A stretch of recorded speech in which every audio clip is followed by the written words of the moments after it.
On June 7th of 2021 at 10:11 p.m., dispatch alerts Colleton County Sheriff's Deputy Daniel Green of a 911 call from the expansive Moselle property in which two people were shot and possibly dead. As Deputy Green pulls into the kennel area of the property, a frantic Alex Murdaugh approaches him just as he steps out of his unit, already mentioning a motive for the shootings that resulted in his wife and son's execution-style murders. Deputy Green and several others from the local sheriff's office begin securing the scene and logging evidence. Shortly thereafter, Alex Murdaugh is brought to an unmarked unit of SLED Detective David Owens and local police detective Laura Rutland as they interview Alex on the scene and get Alex's account of what happened that night. What Alex Murdaugh says raises more questions than answers and launches one of the largest investigations in United States history ever performed on a private citizen in an effort to get to the truth. Welcome to Exposed, Scandalous Files of the Elite, Murdaugh, Part 3, The Kennels.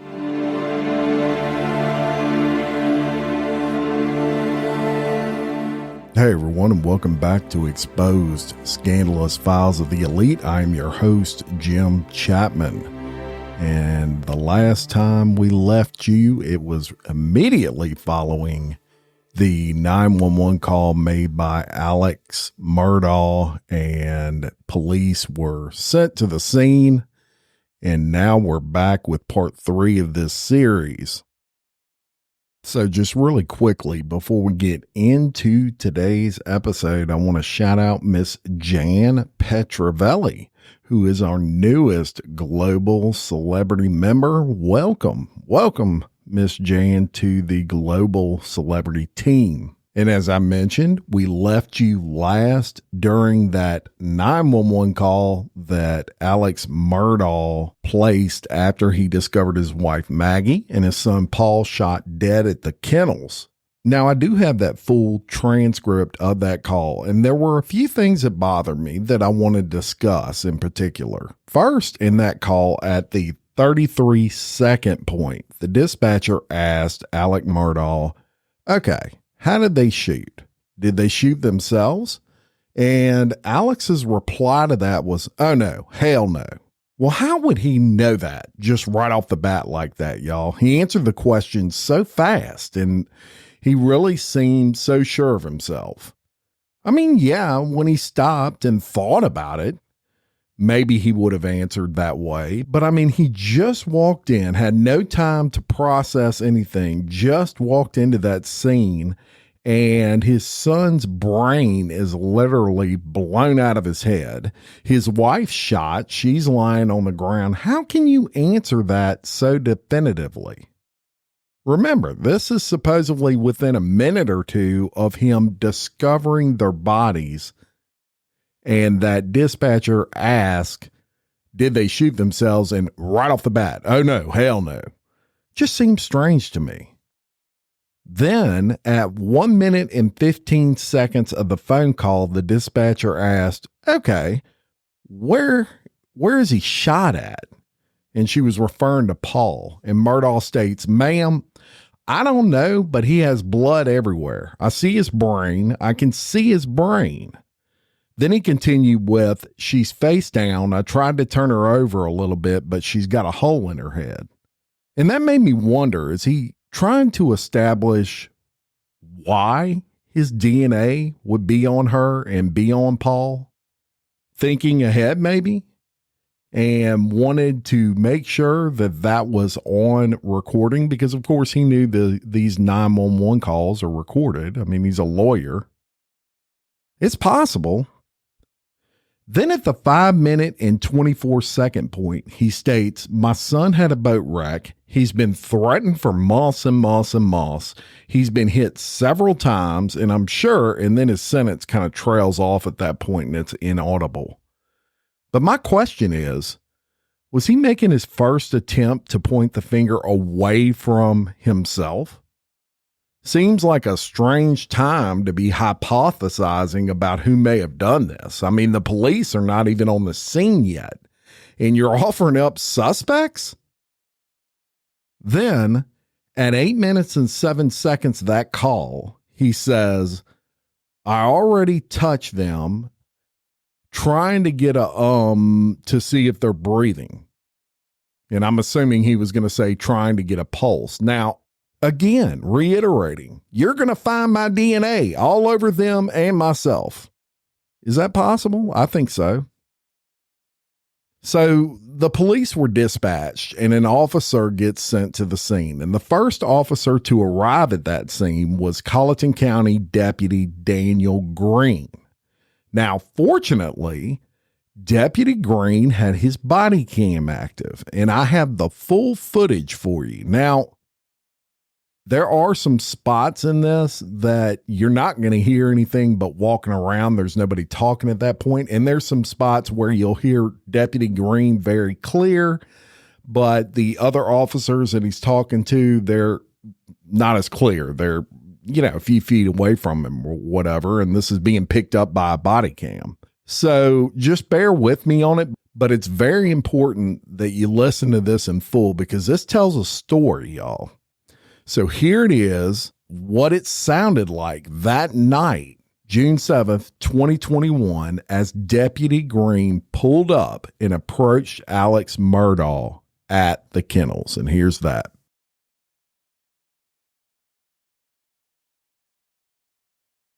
Central 717 scene is secured. Got a whiskey clocks, whiskey mic, both with gunshot wounds to the head. Sir, I wanted to let you know because of the scene, I did go get a gun and bring it down here. It's in your vehicle? You have any guns on you at all? No, sir. It's leaning up against the side of my car. Okay. You're fine, man. You're fine. Turn around for me. I don't have any. Okay. Yes, sir. I see that. Okay. This is your wife and son? And son. Okay.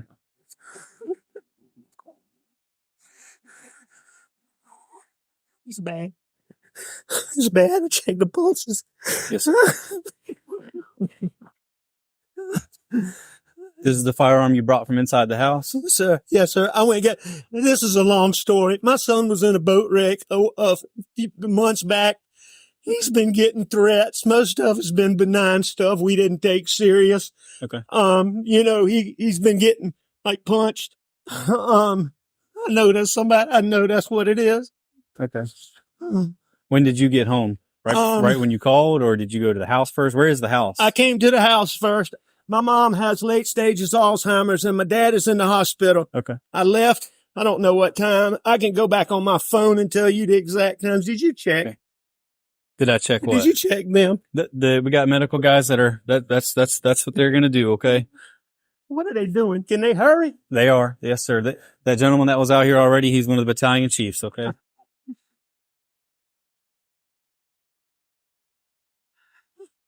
How did you pull up? You from back there? And I went to the house and they weren't home, which was odd. I tried to call. Okay. And then I knew they had been down here before I left to go to my mom. Okay. And so that is loaded. Okay. You might want to unload it, but I don't. Is this the only firearm with you? This is the only one, or is there any more in the truck? I believe that's it. You think that's the only one? I'm 99%. Do you normally have any other firearms in your vehicle? I don't, but occasionally there's a pistol in there. Okay.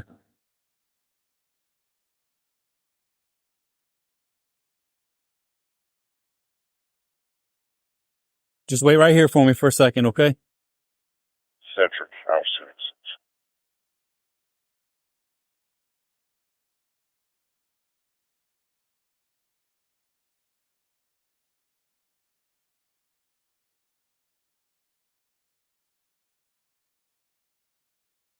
653 officer.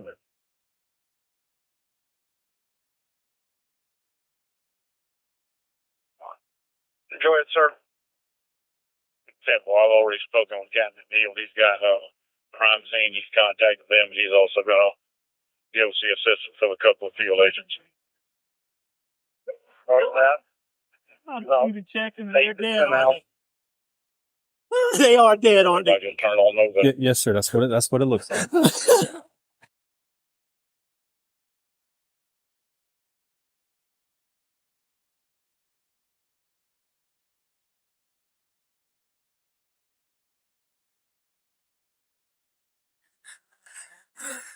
All right. Yeah, the police are here now. The police are here now. Affirmative. That's my brother. Okay. When was the last time you were here with them, or talked to them, or anything like that?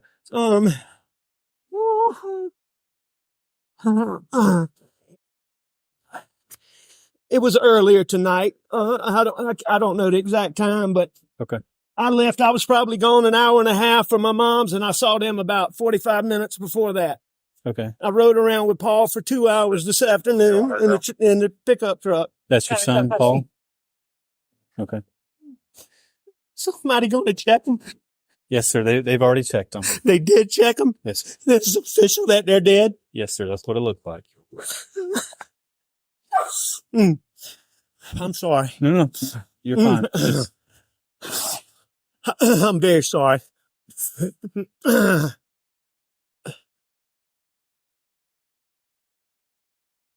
call her parents. What's her name?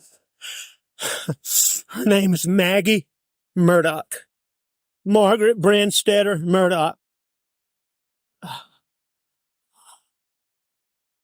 How you doing? What's her birthday? 9/15/68. Okay. And what's your son's first name? You said Paul? Paul Terry Murdaugh. And what's his birthday? Jason, if you have anybody 4. coming through town that could stop and pick up that tent, I see lighting off in the distance. What are they covering them up? I got some getting dressed now, Sheriff. I'll have somebody stop and grab it. Tell them they don't have to do that. They don't need to. Preserve what we can. 653. Where's it at? I'm in town. Actually, I tried to be Delta 8 because he's going to be the only one that's got access. What's Paul's to it birthday? right now. Copy.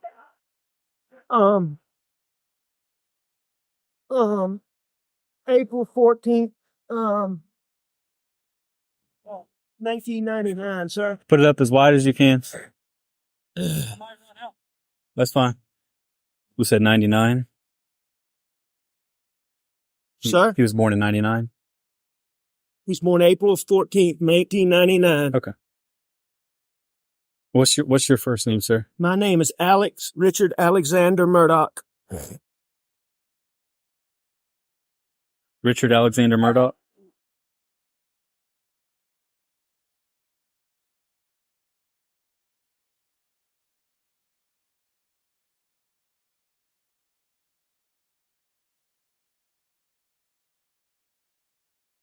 No.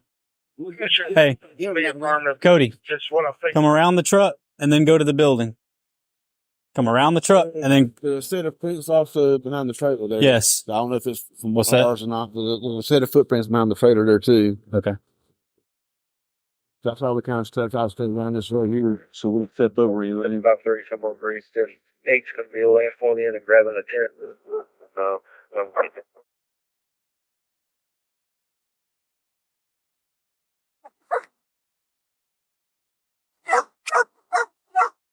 Just go over to that corner of the building. So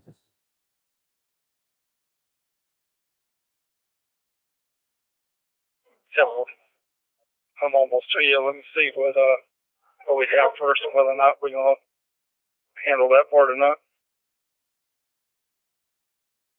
I see quite a few tire tracks in here. Were any of these you going in and out? No, I came in here and I left one time and I came back. Okay. But the rest of them, maybe Okay. from earlier, but Okay. only 2 are mine. Did you go out this way at all? No. Billy's right.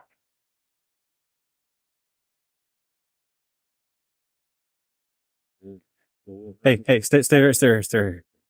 I got a whole bunch of stuff right there. I don't want disturbed. Well, no, that's why I found the door there so we can kind of get around that way. Your best way is probably going to be back through those rocks because we can't get any tracks off those rocks. No, we'll go back around the other way we just came. Okay. Thank you. Yep. Do you have name or anything for him? Yes. Okay. I'll get that in a little bit. Then. That's Okay. fine.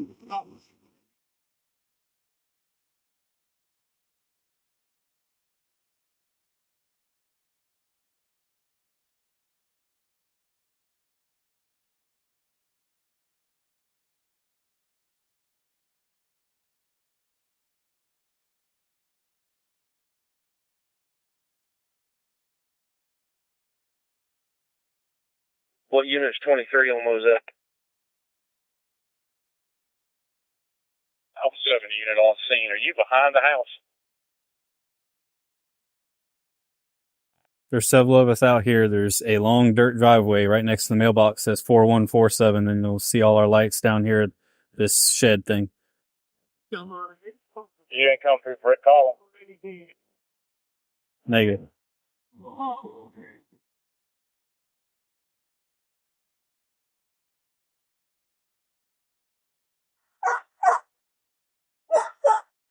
Delta 89 on duty here out of Moselle.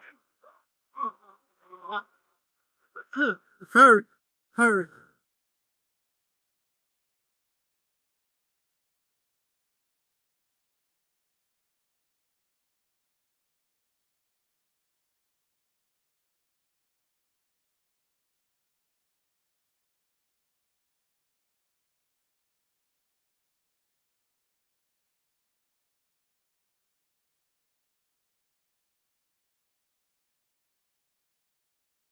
Delta 8, 653.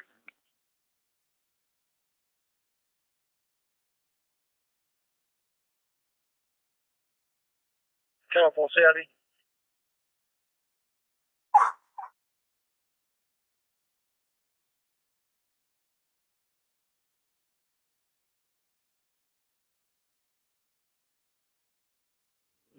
Look at showcase. Yeah. Brianna blackout. Who's that? I think his brother. He said he was calling somebody. So. Is it what? Said he was calling somebody. Okay. If he was rolling up in Yeah. Sure he was. There's a couple of shell casings right there. Yeah, those will be easy to find. I was just marking a couple that were in the gravel. It might be harder to see at some point. So. Y'all familiar with this family? Yes. I wasn't until he told me the I don't even know names. the name. I'll Last fill you name. in later. Murdaugh. So I went to him and him. I wish you got hold of him. I don't Anything else you need? think there's gonna be anything from anybody either. What was that?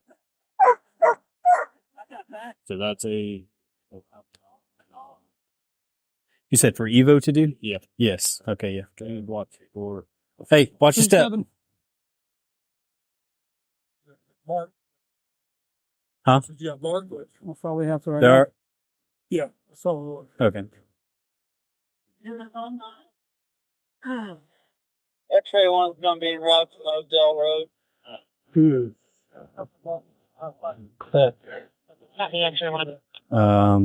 The gentleman in the white shirt is the husband of her, father of him. That is Paul Murdaugh. That's just his mother. Paul Murdaugh was that guy in the boating accident from a while back, if you remember. Yeah. Plus part boat ranger and he's had like the family. Most likely. He did have a firearm whenever I pulled up. It's a shotgun. It's been secured in my vehicle.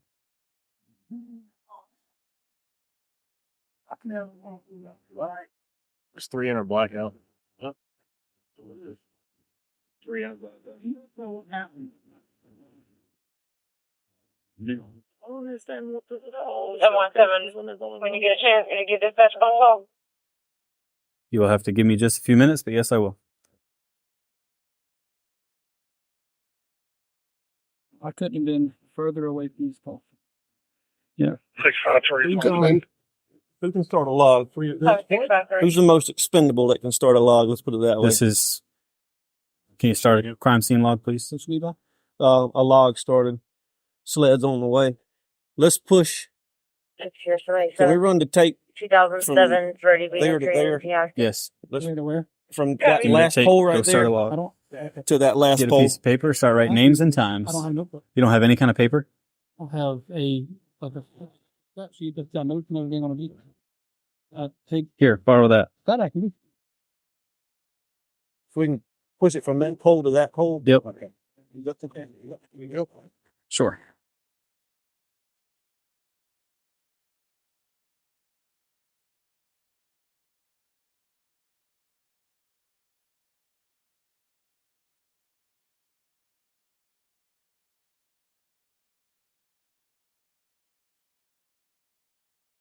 I do see some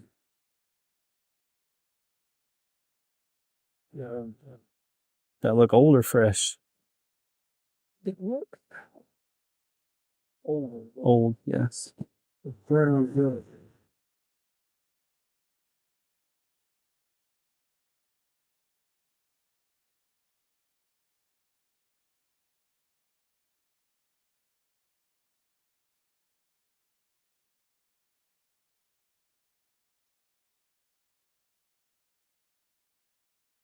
I'll just hold the light for you.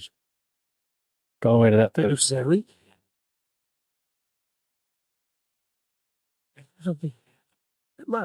Money?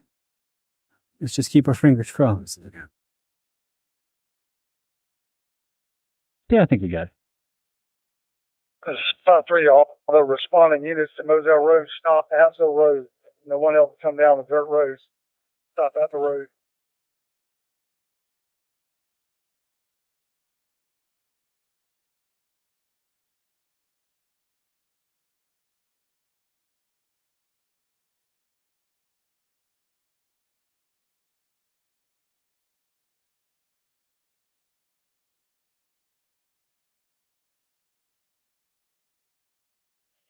It's here, 77.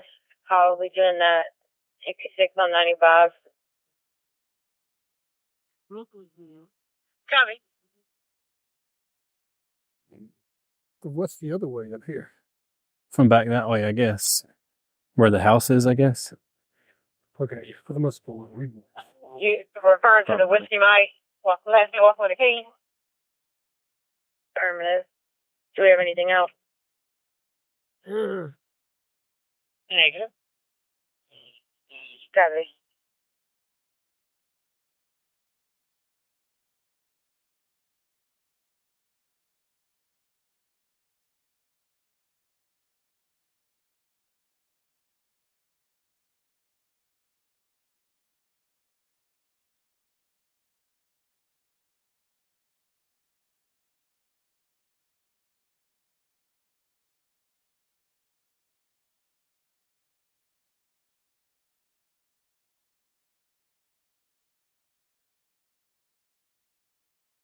Thousand people names. Correct.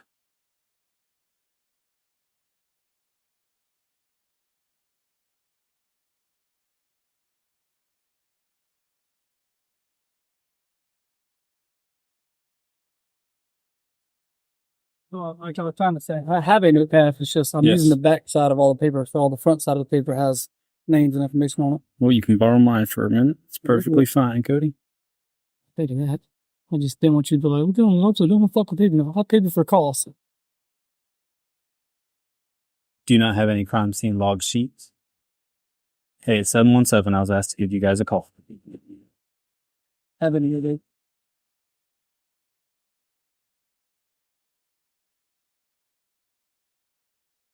Hi.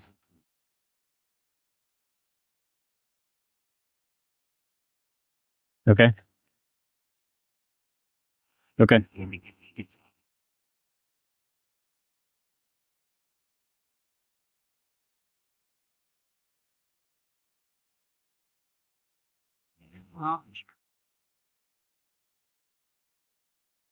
I will inquire and I'll get back to you.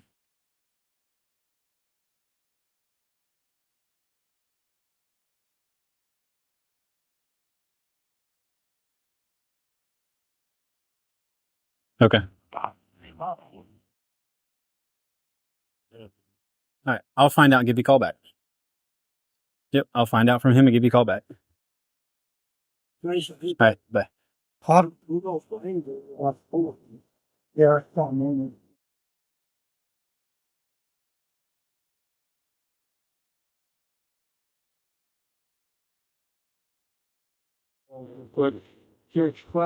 I'm sorry, I'm gonna grab a couple. Well, I got some right here, Judge. I'm gonna grab some. Hey, you want us to close that in? Sir? Was that? You want us to close it in? Yeah.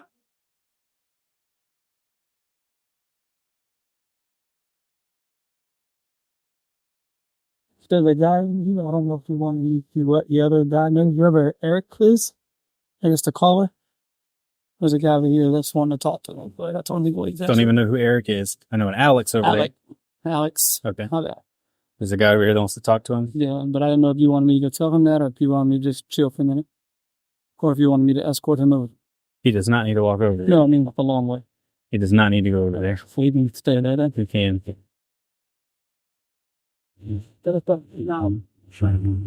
Got you.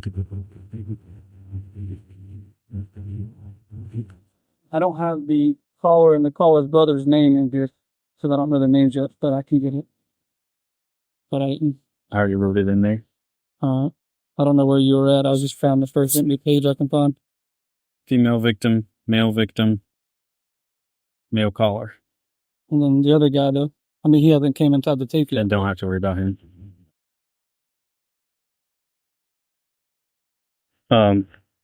Just make sure you get the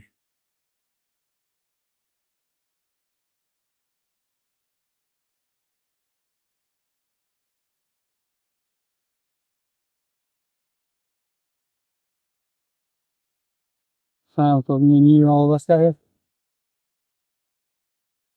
You got it. Is that what you're about to think? Yeah.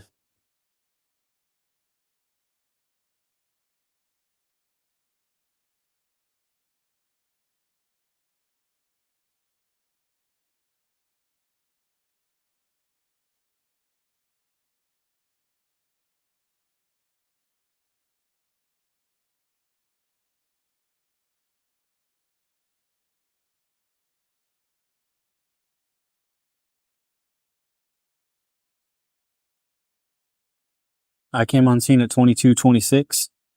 22:26? Yes. Yep. And whoever U21 is with fire rescue, just write U21, fire rescue U21. Yep. And then That was the same time as you? he came on scene. Yeah, same time as me. He's fine. Yeah.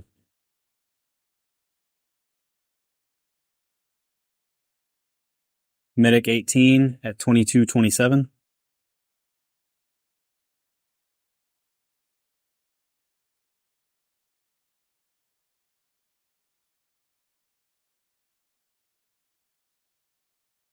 $758 on scene 22:30. Yep. Same time as you. Yep. 653 on scene at 22:39. 22:39? Yep. Yeah. That's all I have as far as times on this goes. Okay.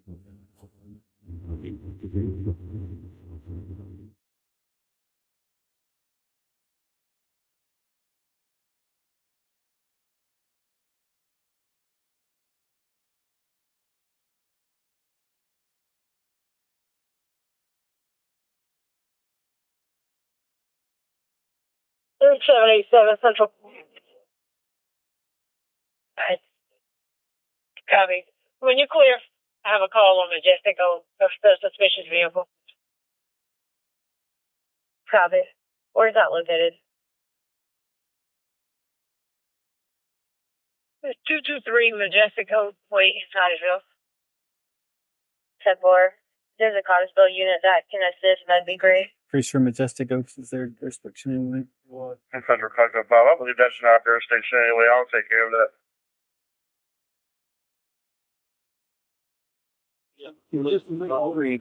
Well, that's what I like.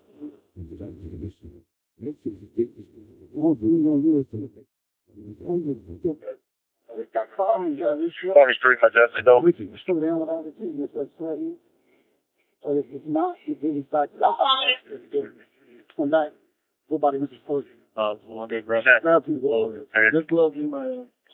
got you. I'm trying to get the information. It's a gray trailblazer. Correction. It's unknown what type of vehicle. She has a gray trailblazer in her yard that belongs to her.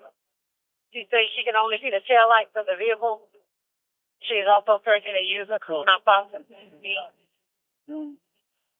It happened about 5 minutes ago. Stand warm in there. If you can't tell her, put the coat down, Buffalo. So, what do you do?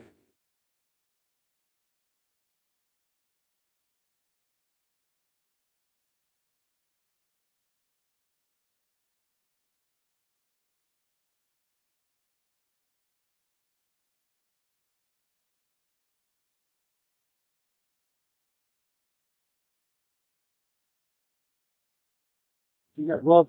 Yes, sir.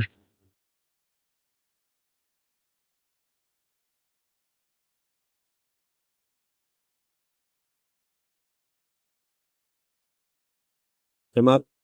We're going to discuss it later and find out. Okay. Just I was making sure I didn't miss something. Nope. Watch.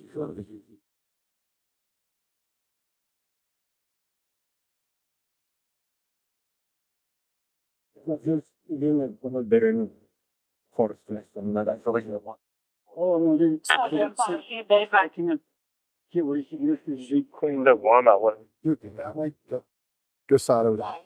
He got like into the optic phone. Well, the desk over there. Actually, hold on. The people just want this. Fire rescue might have some more sheets we can steal. That's right. It should be about 550. All 40%. There is wall part there at the back there.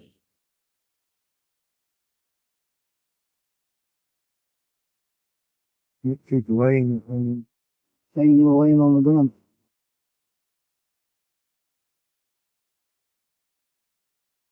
Shut them up there.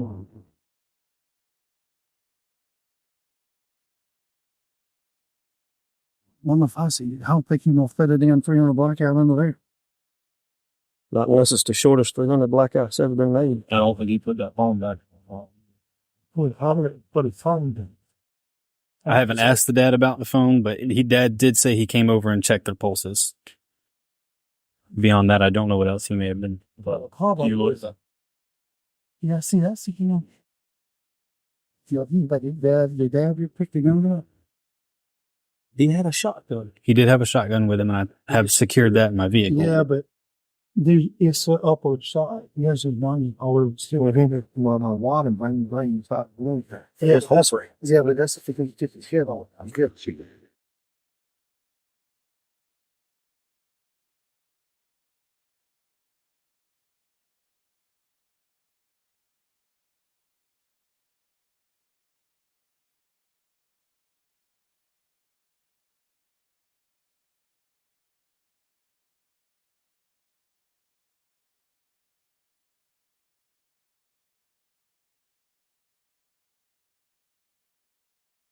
Oh, that's the water right there. Yep.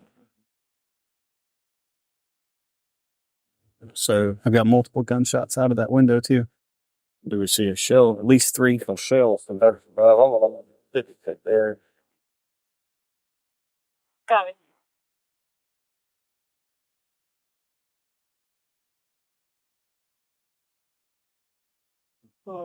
Yes. You need in and out times or just times are rough? It's like if they exit multiple times and come back in. You don't need to keep doing all that. Okay. I wanted to make sure before. Yeah.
Yeah,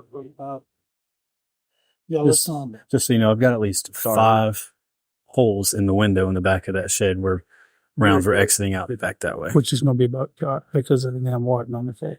He was carrying a shotgun on the guy. It is currently in my vehicle. Yep. All right.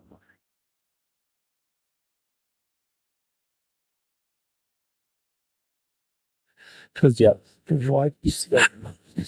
Thank you. but you always make sure we're outside. That's it. Nobody else.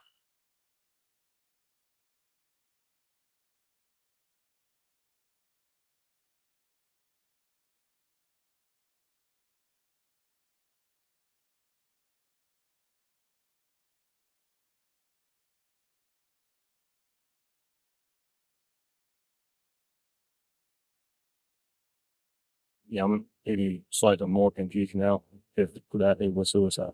How many pellets are normally in a buckshot? It's 10, 12.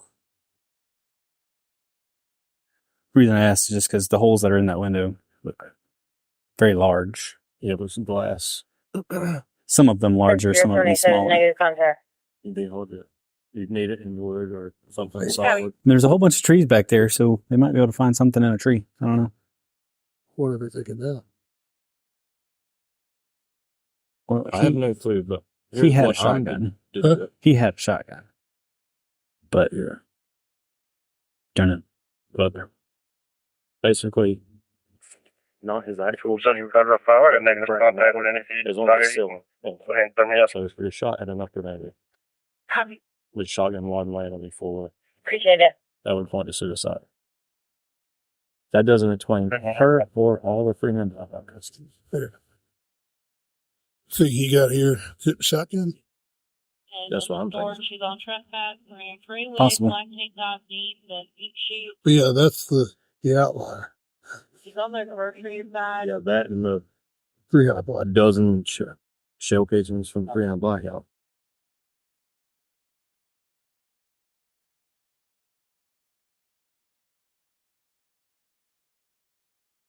Is there a casing under this, or is it just chilling there? Okay, that's just chilling there. That's just trash. How fast? It's okay, I got it. Okay, appreciate you, Chad. Those over there are not trash. Correct. I think this is where Cody decided to tie that back together with his initial there. Gotcha.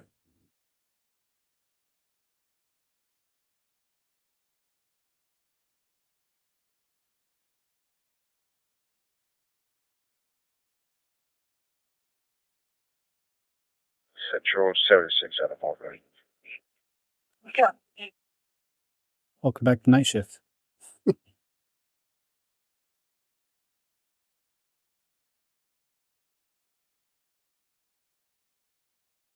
Oh, I wish I didn't remember for that. Mm-mm. But me, I had to bury a child. I ain't got no from that. I ain't done a child. Ain't no way. 787 session. Copy, go. Good.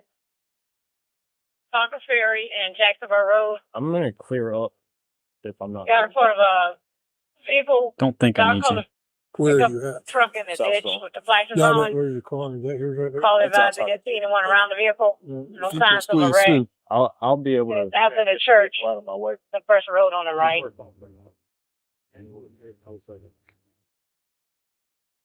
Then Yes, sir. you shotgun DJ where It is currently in my Copy. passenger seat of my From the Tahoe. 46 Right, northbound. yes, sir. That's exactly where it's staying. It was leaning up against the truck right there whenever I grabbed it. Okay.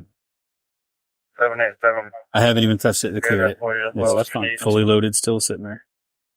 That'd be great. That's a long ETA. Yeah, Chad, if you want to, you might better get out before the rest of our rescue this year. They're gonna block I just in. want to check the CID and make They're sure. bringing tents or something, or what are they doing? I'm not sure what they want. We really don't need any more fire rescue unless.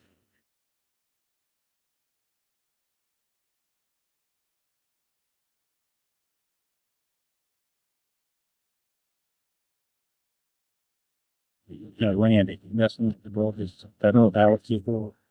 I don't know. I believe it was because he said he was calling his brother. This is Randy.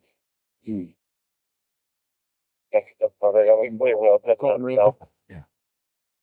I told we talking as I turned him down the 2 weeks. It's his law partner. He ain't doing here. So.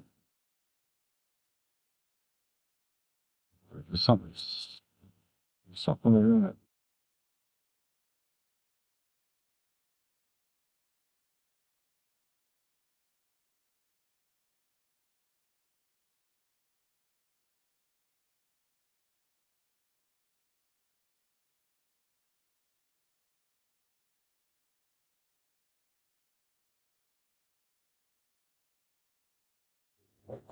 If you the edge, I think. The power price over here. For you on that. Okay.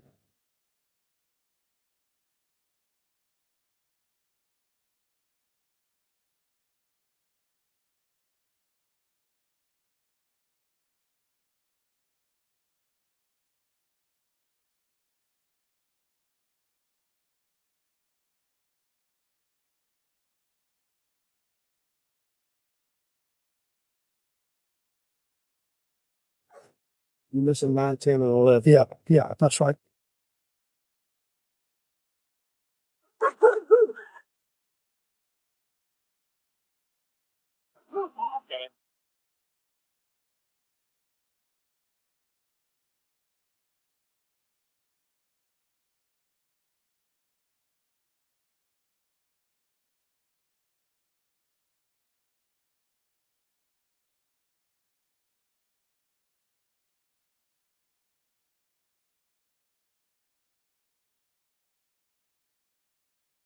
Do you need me to lift the sheet at all so you can see closer to her body? How old are you? How old? No, Cody's got my notebook where I had her date of birth in there. I don't remember what the guy told me off the top of my head. But I think somewhere around mid-40s. I think.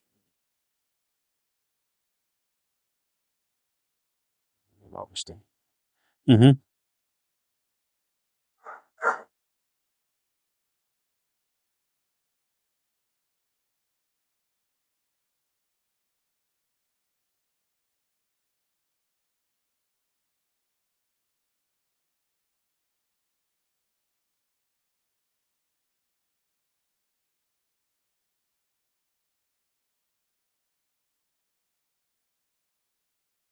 I had told it, baby. That's his wife. Well, I knew it's his wife. Maggie. Okay. Yeah, so, Yes. I heard it was his wife, but I didn't hear that. that's shit. Where did it look like she was at, Daniel? Her head. Back of the head. Looked like a shotgun or like a round? That I couldn't tell. There was a big old hole coming out the back of her head. And hair all over the place, so it looked like it probably went in and then came out. And his looked more like the top of his head. The round on him had a big wad on it, so it was a shotgun. I mean, there's a whole bunch of 300 or 300 blackout shell casings there, 3 of them right there, and then inside is a shotgun wadding, but we did not see a shotgun shell anywhere. Which almost leads you. That's What kind of shotgun do you put in your truck? I believe it's a 12 gauge. No. I don't. Over and under auto Pump. It may still be in the channel. Yeah, that would answer the question. Was there any blood on it? I didn't look super closely at it. I was more concerned with getting it away from him. And But if we stretched out, because it went in here, it took everything out the top. But a pump shotgun, I guess if he fell, but both his hands were laying underneath his abdomen when he fell forward. Which makes sense if he's got to reach. He's got to reach down and do that, yeah, because he'd have to hold it on him. Where's your truck? Yeah, right there, that very first one with the blue light. it's in the plate.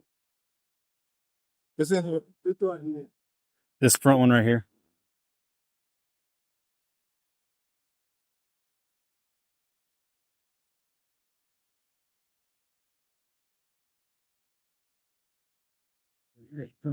Mm-hmm. The wadding is right there.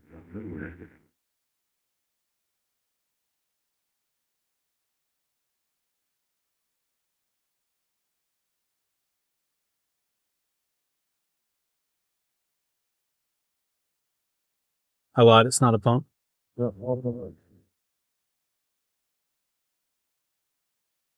There?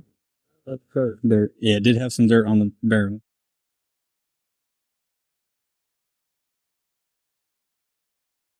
Shotgun there. Mm-hmm. That's out the door.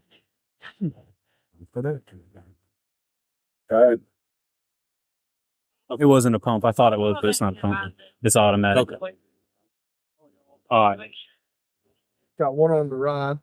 So let's talk about this for a minute. And I'm going to give you several points of this body cam footage that I found strange, to say the least. First, as soon as Deputy Green arrives on scene, the very first thing that Murdaugh brings up is what? The boat wreck. Establishing motive, right? You also heard how detailed he was as it relates to what he was doing prior to finding his wife and son dead. And it bothered me because it seemed too detailed. It almost seemed rehearsed. I mean, I can't tell you my movements from yesterday in that much detail, much less when something this dramatic has occurred.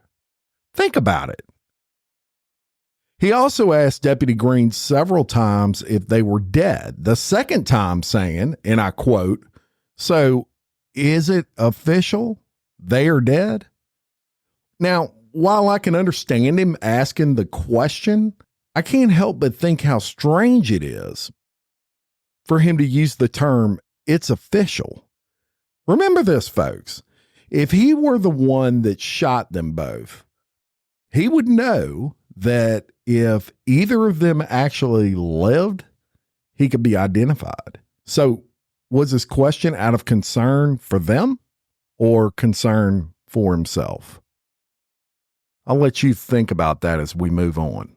He also seemed to process the whole situation really well, considering, I mean, much of the conversation was pretty calm. And when he did have outbursts, they seemed almost forced. And the video version, which I'm going to upload for the Patreon supporters, you're going to see that he cries, but there's no tears. He sniffs, but there's not really any snot, right? That's important to note, in my view. It was also very strange to me that he left and got his gun and then went back to the scene. Now, his concern certainly makes sense. You walk up, two people are dead, family members, your wife and son, for that matter. Maybe you're fearing for your life and you go get a gun. I don't know, but it just seemed off to me. I just can't imagine leaving my wife and son to go retrieve a gun from my house, which you have to remember, it's a good little trek away from where he's at. He had to get in his truck and go back to his house and then drive back to the scene with the gun. Another thing was when the police grouped together while working that scene, if you listen to the full body cam footage, the most eerie thing that I heard on that clip was when, we'll call him cop number one, he says to cop number two, "Are y'all familiar with the family?" And cop number two says, "I wasn't until I heard the names." And then cop number one responds, "What's the name?" And cop number two says, "Murdaugh." And cop number one just shuts the fuck up and walks off with a holy shit look. Now, that again speaks to the influence of this family. So I did get kind of a good laugh when the group of local cops, and there were many on the scene, they found out SLED was on the way. And y'all, you're going to hear the term SLED throughout this series. So it's important to note, SLED stands for South Carolina Law Enforcement Division. It's basically South Carolina's version of the state police in most states. So they find out SLED is on the way. And one cop says, "Time to run the tape," and someone grab a piece of paper and start writing names and times. They knew they didn't want to fuck this one up, right? SLED's on the way. So I will say that throughout this body cam footage, I was impressed with the local police. They did a great job of securing the scene, asking questions. They were really total pros. You heard them walking around. They were looking for tire tracks, spent shell casings, and really other pieces of key evidence. So they did a great job. And lastly, on that, they noticed two really big key pieces of evidence. First, they spent some time noticing that the blood inside the kennel where Paul was shot, a lot of that spatter was on the ceiling. And his body was found with his arms tucked under his abs. One cop even said it would point to suicide because he would have to put the gun below him and fire upward. So it would explain in that cop's mind why his arms were tucked underneath his abs. But one problem with that theory, there were no guns at the scene. If you commit suicide, the gun's always going to be lying next to the body, right? It is not going to grow legs and just walk away. So that was nothing more than a fleeting thought, to be sure, based on the evidence with that blood spatter being on the ceiling. But that would come up later and be a big part of this case. So stay tuned for that. They also noticed something else very strange. And that was the shell casings found next to Paul and the shell casings found next to his mom, Maggie, were different. Paul was shot with a shotgun. Maggie was shot with a rifle, a .300 Blackout to be exact, which, y'all, that's a serious rifle. That uses a 7.62 millimeter bullet. It does a lot of damage. Now, right off, you find different caliber shell casings. What's that automatically point to in your mind? Two shooters, right? I mean, who kills two people in quick order, mind you, with two separate guns by themselves? I would imagine it's a pretty low percentage of all crimes where murder is involved with one person.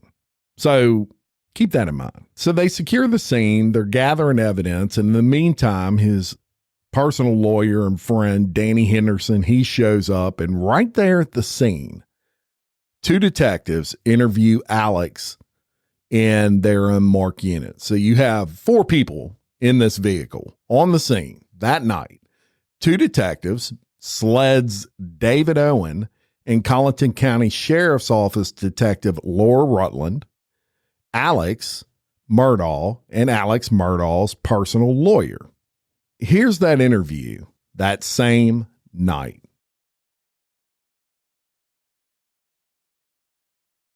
All right, sir. I left the house without my watch. 12:57.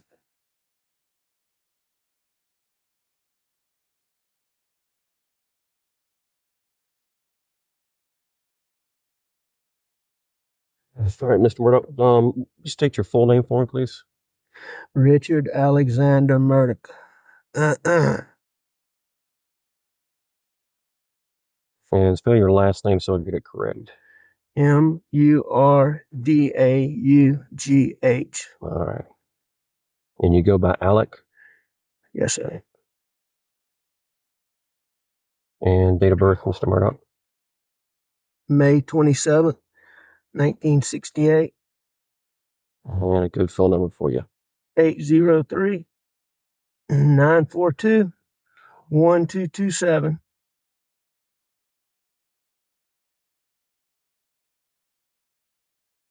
And sir, what was your name?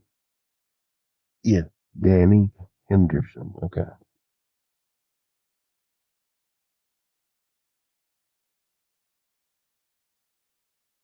All right. As I stated, I'm David Owen and Laura Rutland with Colleton County, and I'm with SLED. I hate to have to do this. I understand. Yeah. I totally understand. Yeah. So you don't have any problem with it. So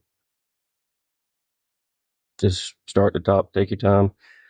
Like when I came back here, I mean, I pulled up and I could see him, and I knew something was bad. I ran out. I knew it was really bad. my boy over there, I could see it was.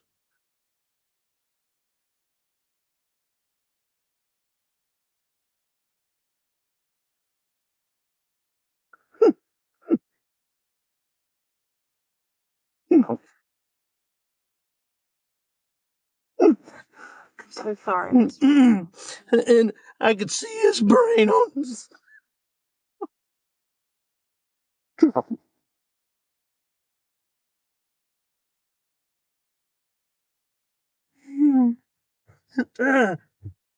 And I ran over to Maggie. And actually, I think I tried to turn Paul over first. I tried to turn him over, and I don't know. I figured it out. His cell phone popped out of his pocket. I started to try to do something with it, thinking maybe, but then I put it back down really quickly. Then I went to my wife, and I could see. Mm,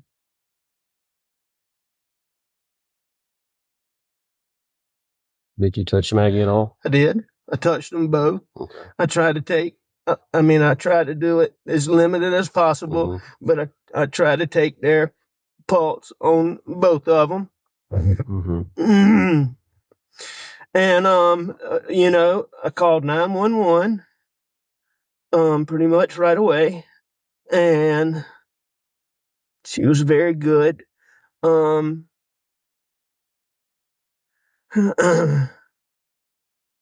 I talked to her. I told her I was going to get off the phone to call some family members. I did that. And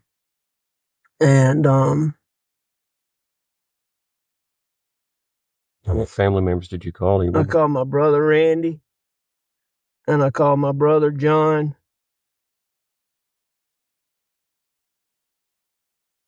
and I tried to call a little boy, real good friend that's right around the corner from here, but I didn't get him. Okay.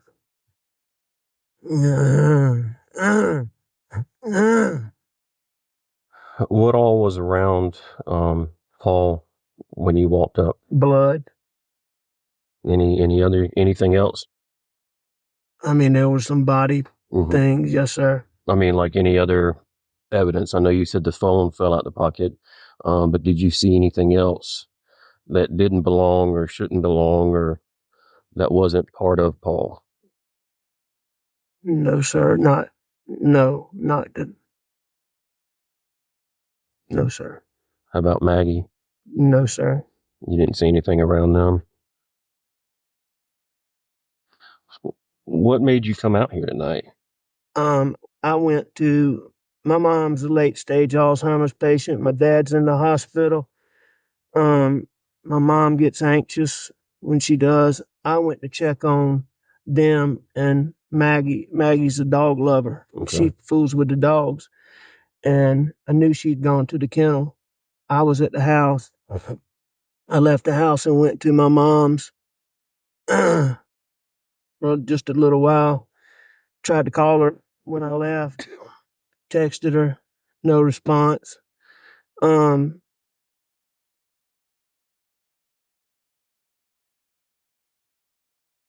I got back to the house was obviously nobody was in there. So I figured they're still up here fooling around. Paul was gonna be getting set up to plant. Our sunflower seeds got sprayed and died, and he was refiguring to plant the sunflower seeds. Okay. So I came back up here and I drove up and saw and called.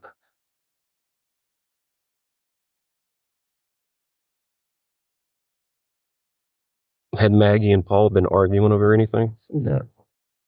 What was their relationship like? Wonderful. Wonderful. How about yours and Maggie's? Wonderful.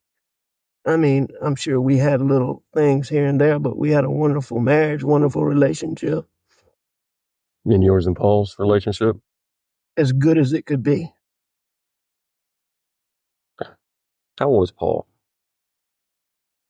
22. Okay. Do you know his date of birth? I do. April 11th, 96 is his brother's. April 14th, 99 is Paul's. About what's Maggie's full name? Margaret Brandstetter Murdaugh. Her date of birth, sir? September 15th, 1968.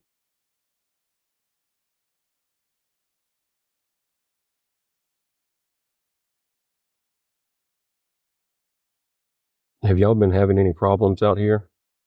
Trespassers, people breaking in? None that I know of. The only thing what comes to my mind is my son Paul was in a boat wreck a couple years ago, and there's been he was charged with being arrested for being the driver. There's been a lot of negative publicity about that, and there's been a lot of people online just really vile stuff. But when Paul's out and about, I mean, people routinely, I don't think I know the full story, so I don't think they give it to me. But, I mean, he's been punched and hit and just attacked a lot. So, but, I mean, nothing like this. Yeah. Any one person in particular or group of people? I don't know. That you could think of? Not that I know, no, sir. Has he, other than being assaulted, has he received any direct threats related to the boat accident? Oh, yes. All the time. He gets recently? Yes, sir. I mean, he gets them all the time. Okay. He gets them all the time. What kind of, I'm gonna kick your ass, I've never been privy firsthand, Is that through social media or? No, ma'am. It's mostly like if he goes out places is what he goes out like somewhere. He's in college, so if he goes out is what I understand. And I can find out better details from some of his younger friends on that. Who's his best friend? His best friend in Colombia is Will's Chapman, Will Loving, Bobby Boyle. Bobby Boyle, Will Chapman, and Paul were getting ready to move into a house together in Colombia. You said Will Chapman and Will Loving? Will's with an S, okay. Chapman, and Will with an L, Loving. Okay.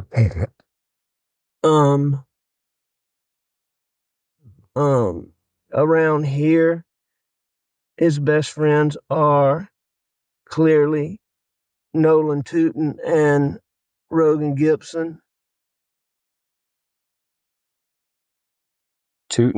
Nolan Tootin? Yes, sir.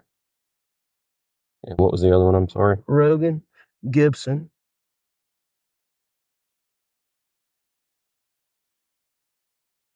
Have you talked with any of these guys tonight? Talked with Nolan, yes, sir. Is he out here? Yes, sir. Okay. I tried to call Rogan, was one of the people he's the boy that I told you lives around the corner. Okay. That's very, he's just a good, helpful young man. You mind if I open the door really quickly? Go right ahead. Do what you need to do.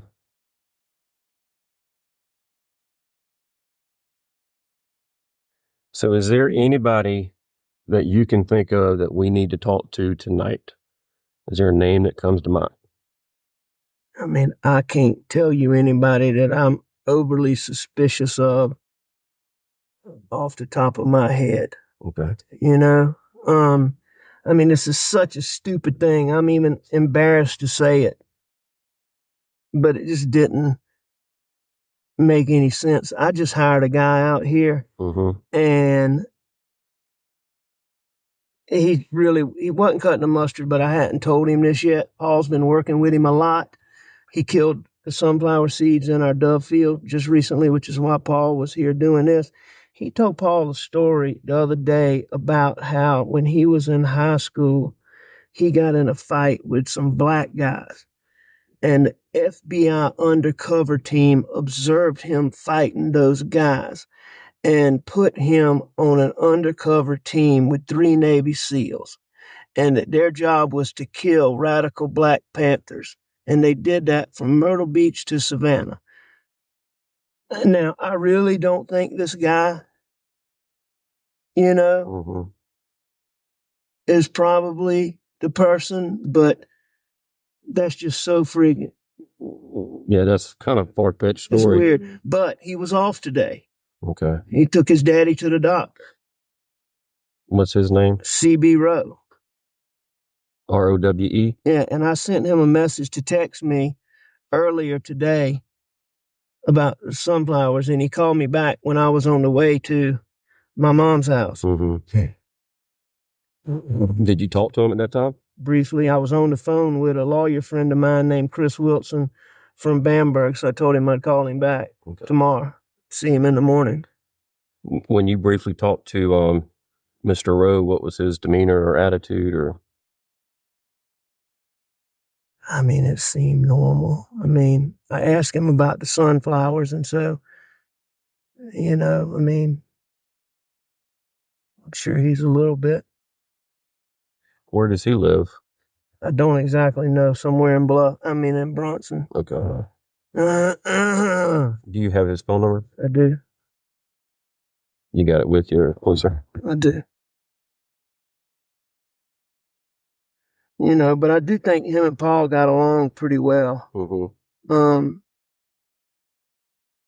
That's just really, really weird. All right. CB.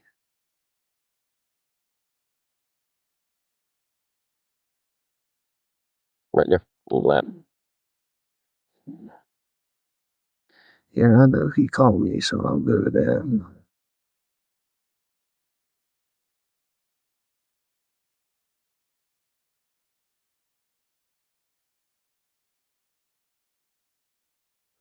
Eight 843-540-9335.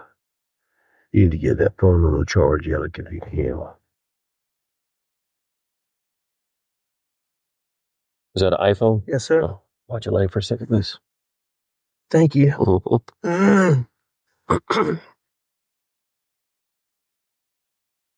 When did he tell that story to Paul? Sometime last week. Okay.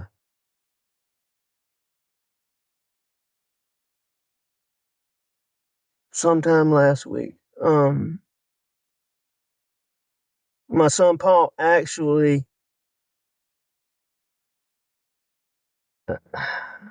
I really do not think, in all honesty, that it's him, but I know y'all got to check it out. But Paul was so taken aback by it that he sent. I'll find it. I got it on my phone. He recorded him saying bits and pieces of it. Okay. No.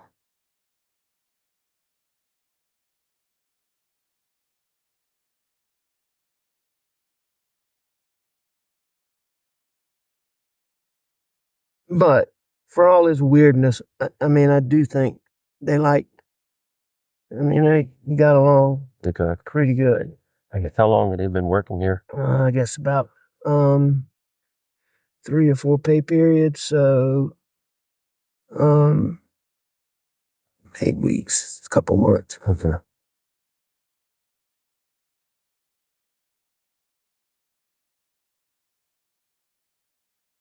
Going back to the boat incident,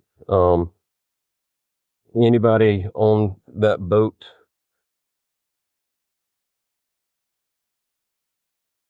really have a hard-on for Paul that you would think would come after him, or know of any direct threats from people on the boat?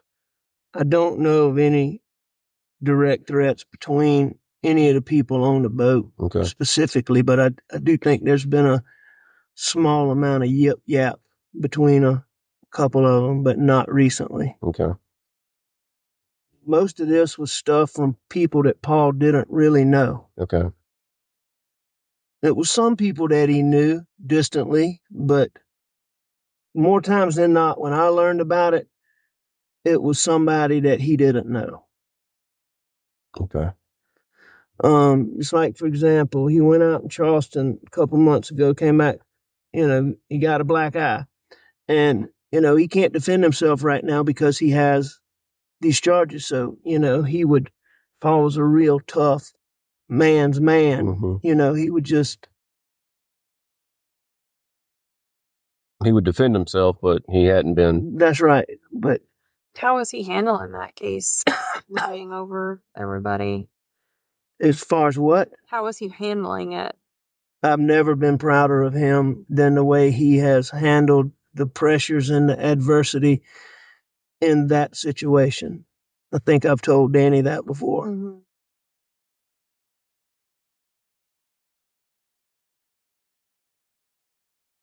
I mean, Paul is a wonderful, wonderful, wonderful kid. He can do almost anything. He gets along with almost anybody. Mm-hmm. Do y'all store any weapons out here? We don't store them, but they're frequently out here. Mm-hmm. I need to find out if there were any out here because I know there was a shotgun. There was a 12-gauge shotgun out here. I'll have to find out exactly when that was. I think it got put up, but I'm not positive. What did that shotgun look like? It was a camouflage. I want to say it was a Benelli or maybe a Beretta. I can't remember which brand it is.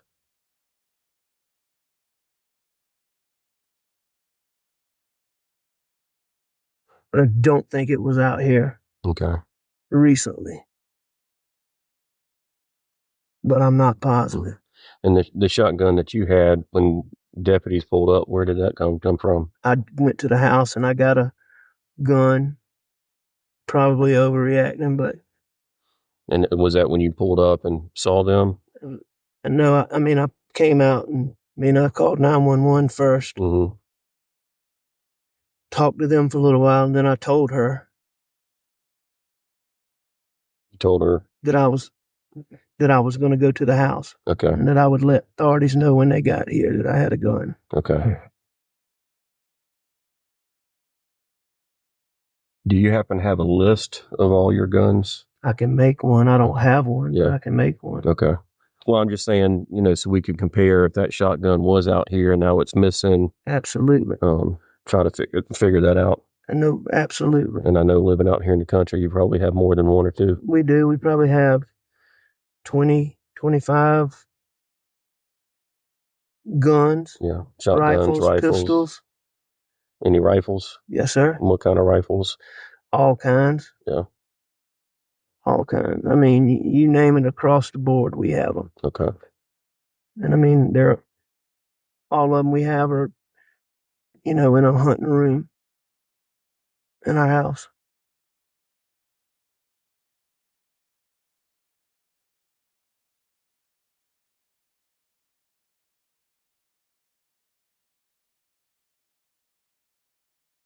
What was their schedule today? When did they get home?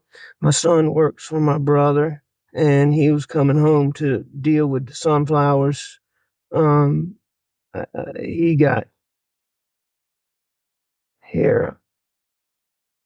He got here pretty early because he and I rode around looking at everything for a good little while, probably 45 minutes to an hour.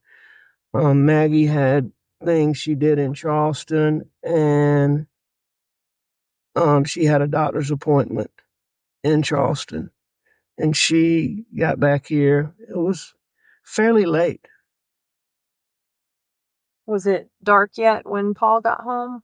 No, Paul got home early. Early, okay. So before dinner time? Or oh, yes, ma'am. Lunchtime? Or no? Okay.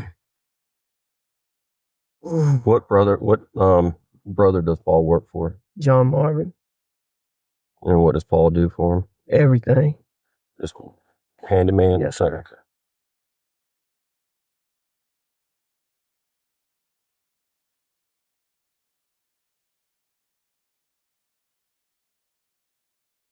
Was it unusual for Maggie to feed the dogs this time of night or check on them? Oh no. I mean, she played with those dogs all the time. And it's especially common for her to, you know, she's been gone for a while, to come and let especially two of them out to run. Okay, so she pretty regularly comes out here in the evenings.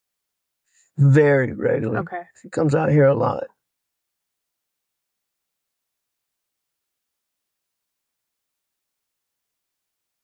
Do you have any cameras on your property? I have deer cameras, but none, you know, around up here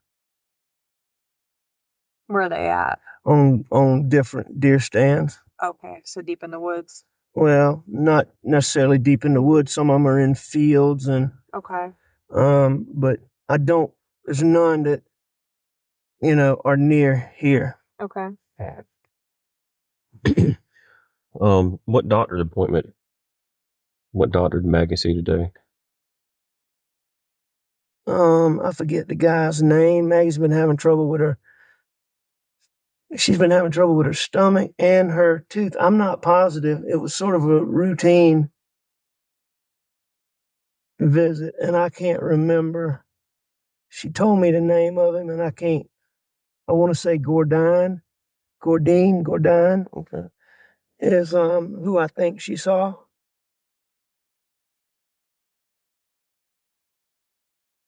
So was she back home around supper time?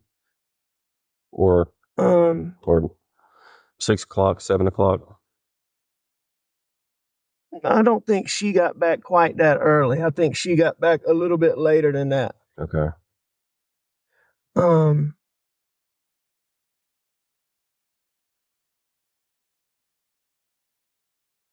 What did you do today? Were you at the office or? nope, I was home. I came home. Paul and I messed around. I I I was up at the house. I laid down, took a nap on the couch, probably, I don't know, 25, 30 minutes. I got up, I called Maggie, didn't get an answer, and I left to go to my mom's. She had said she might ride with me, but she normally doesn't when I go over there. And I think I texted her. And she's very good about answering the phone, so that was odd, or calling me back. So that was odd, but it wasn't that big a deal. Now, what time was that? What time was what? That you sent her a text message?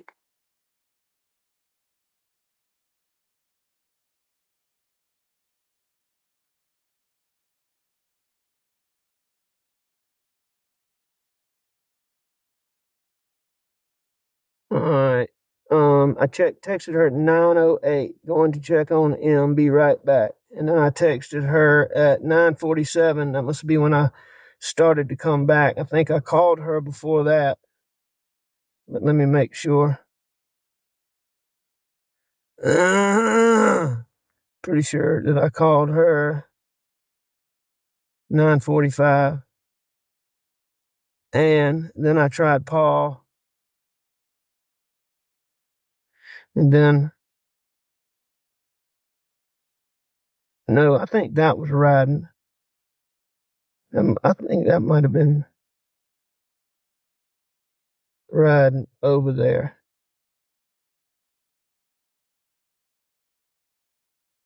10:03. I mean, my calls are right here. Yeah. So, obviously this is when I, at 10:06,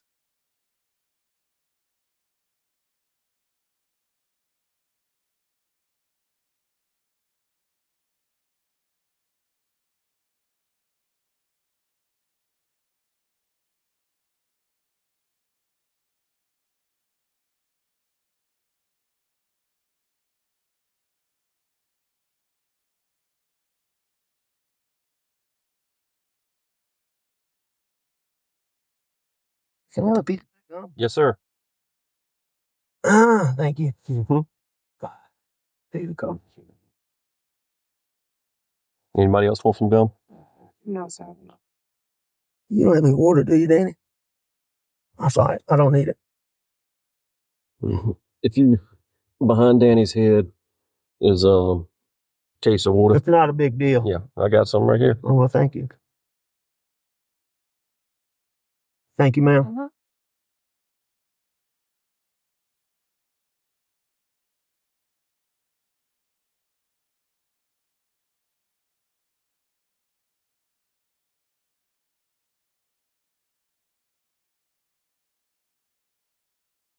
I'm sure we're going to have much more questions. I'm available at, you let me know. Okay. What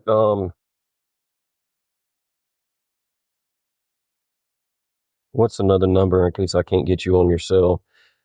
I don't have a house phone. Okay. An office number. I can give you my brother's cell phone. All right. What's Randy's? Okay, Randy's is 803-943-8881.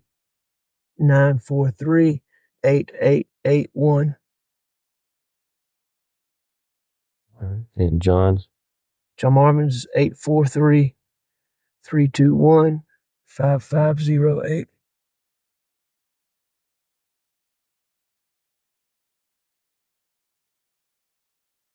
And you said your dad's in the hospital? Yes, sir. Which hospital? Charleston or Savannah, Candler, St. Joseph. Is he doing okay, or what's? He's having a really, really hard time. He's got a lot going on.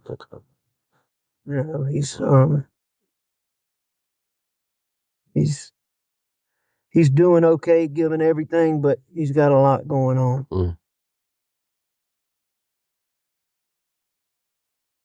About Maggie's family, where are they? Somerville. Have you been in touch with them tonight? Contacted, yes. I had my brother call Bart, the wife of his sister, the husband of Maggie's sister, so that they could go and tell Maggie's parents. I felt like they needed to hear it in person. Mm-hmm. And they are going there and calling me. So they must not be there yet. Maggie's parents in Somerville? Yes. And her mom just had a knee replacement surgery, and her dad really has trouble getting around nowadays. Do you have any other children?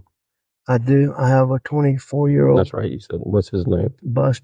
Richard Alexander Jr. Okay. He goes by Buster. He goes by Buster. Is he here tonight? He's on his way. Okay.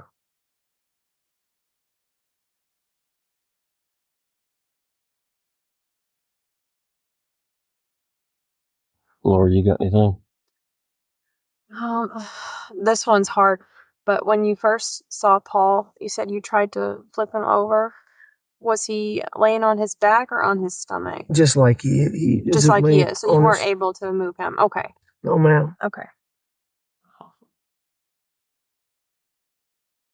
And did he help Maggie a lot out here with the animals? He helped everybody with everything. Okay, so it was kind of routine for him to be out here as well in the evening? This place is his absolute passion. Okay.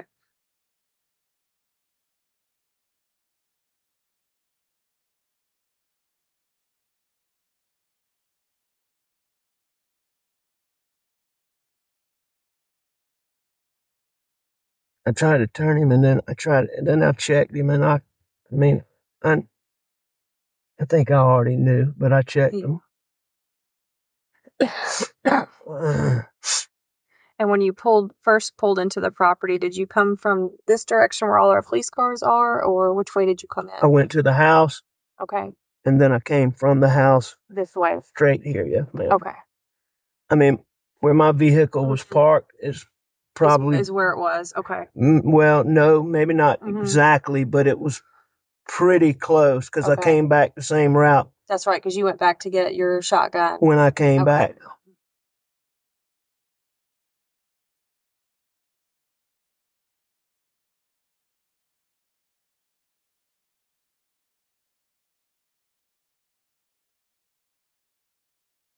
All right. I can't think of anything else right now, but we'll certainly be in touch. Thank y'all for everything y'all are doing. Yes, sir. So, just to kind of let you know what's going to go on, we're going to be out here for quite some time. The coroner will take custody of Paul and Maggie. Can I answer that? Yeah, good. Yeah. What?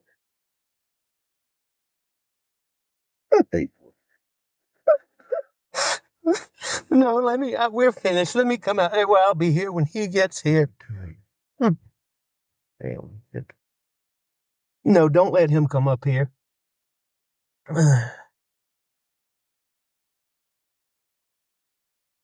Okay, yeah. I think we're about done. Sorry, thank you. So, I'm sorry. Buster, get in here. Okay. Yes, sir. I dropped my card. We'll get Another you. one? Sorry. I'll get you one. There you go. Thank you. Mm-hmm. So the coroner will come over and talk to you. They'll do the autopsy and everything, and then go from there. Thank you. But we'll come see you before we leave. Thank you very much. Thank you, Mr. Rutland. Yes. Thank you very much. Here, you want this water? Oh, yes, please. Thank you. Yep.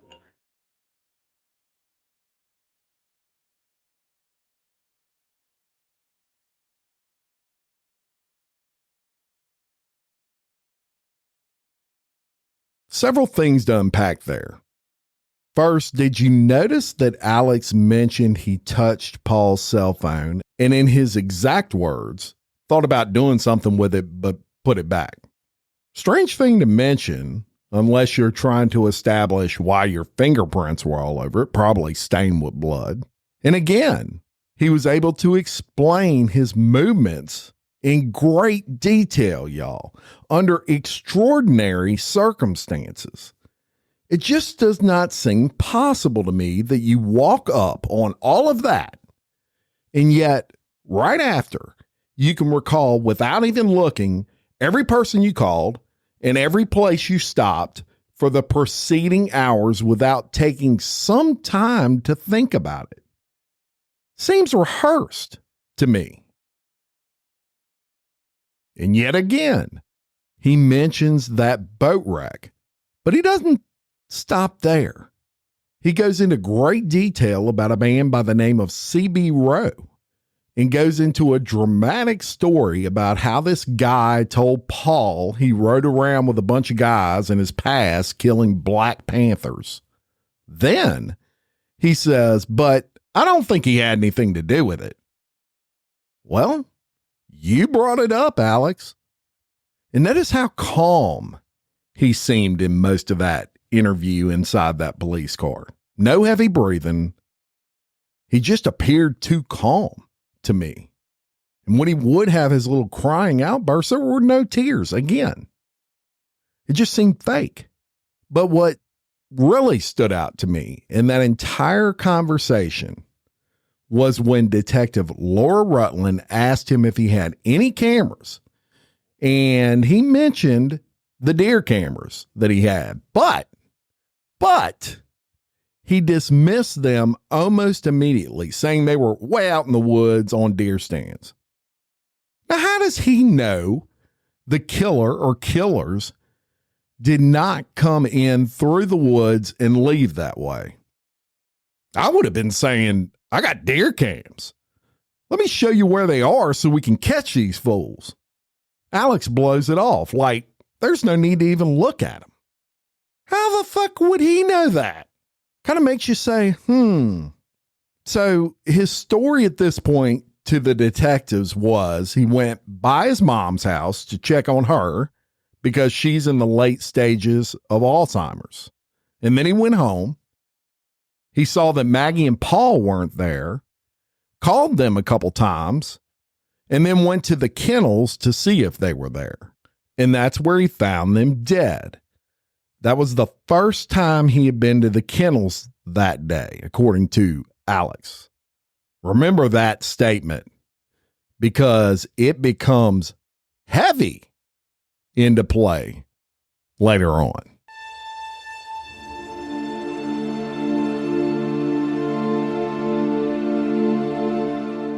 Look, if you're loving this series so far, there is so much more to come. In our next episode, we're going to actually go over the police reports from the detectives on the scene that night. What did they think about the scene? And what were their initial thoughts on all this? I already gave you mine. And we're going to hear from the last person to talk to Paul that night, his best friend, Rogan Gibson. What did he know that would absolutely blow this case wide ass open? We're going to talk about that and much more. So until next time, for Exposed, Scandalous Files of the Elite, I'm your host, Jim Chapman. Much love.